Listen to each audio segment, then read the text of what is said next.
Good morning, my friends. It is time for the Live, Build, Change Morning Mindset edition of the podcast. Once again, this is our opportunity every morning to take just a few minutes, not even 5 minutes, to set our minds on the truth of God so that we can live the day in a way that brings great glory to Him and greater success in the way that we live in this world. I mean, are you tired of feeling like you're just not cutting it?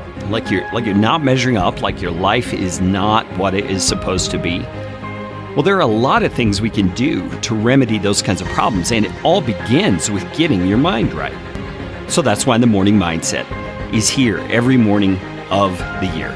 Let's talk for just a little bit about kind of the same topic we've been talking about over the last few days, just from a slightly different angle.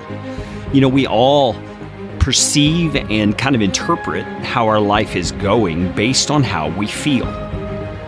And our feelings often are based on the way we've been performing, to put it real bluntly, just how we've been doing it at living out the things that we know we should be living out, according to the scripture, according to the things that we've been taught. But I want to challenge you with something from Romans chapter 3, beginning at verse 27 this morning, that could put a different perspective on that for you. Paul has just made the case in the previous verses that it is God who makes us righteous. God makes us righteous by sending Jesus Christ to die for us. And when we trust in Him, we place our faith in Him and in His death and what it performs for us, we receive the righteousness of God.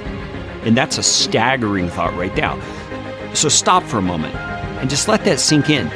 If you've placed your faith in Jesus Christ, you have the righteousness of the most holy God. You have it. It is yours. You are a righteous person, just as God Himself is righteous. Now that just blows my mind to think about that.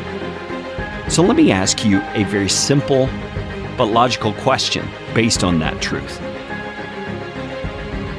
Where does your performance come in that whole issue of you being righteous? Well, it doesn't come in at all, does it? Because God has made you righteous, and all the work that was done to make you righteous was done by Jesus Christ. Do you see? There's nothing left for you to do in order to be righteous in God's sight. Man, I kind of feel like we should just stop right there.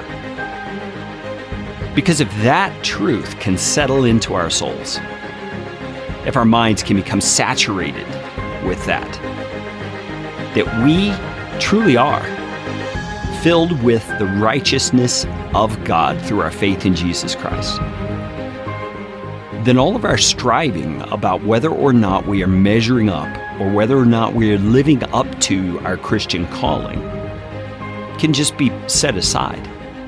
That's not the issue, is it? You see, in verse 27, which is what I mentioned in the first place, Paul says, then what becomes of our boasting in light of these things?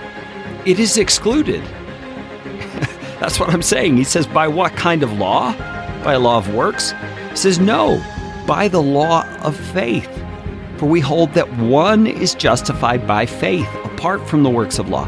So you see, our good works, our living up to God's standard, does not figure into whether or not He accepts us as righteous. He does accept us as righteous. So today, whatever you're facing, spend a little time to get this into your mind, get this into your soul. You are righteous with the righteousness of God. This day, whatever it is in God's mind, is not about you performing to make Him happy. It is not. It is about something else. And let's start digging into what that something else might be on tomorrow's morning mindset. But for today, remember, you have the righteousness of God because of your faith in Jesus Christ.